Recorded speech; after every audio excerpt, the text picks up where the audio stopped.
ஆண்டவரும் இரட்சகருமாகிய இயேசு கிறிஸ்துவின் நாமத்தினாலே உங்களை வாழ்த்துகிறேன்.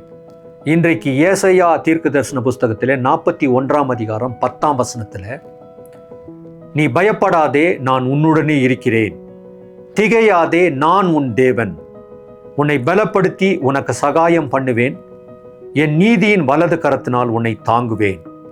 இந்த தீர்க்க தரிசன ஆறுதலின் வார்த்தையானது இஸ்ரவேல் ஜனங்கள் அசிரியா தேசத்துக்கு நாடு கடத்தப்பட்ட போது சொல்லப்பட்ட வசனம்.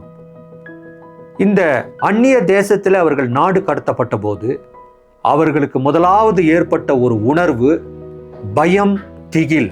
எங்களுடைய எதிர்காலம் என்ன ஆக போகிறது, நாங்கள் எங்கே இப்படிப்பட்ட ஒரு அந்நிய தேசத்தில் இருக்கிறோமே என்பதாக.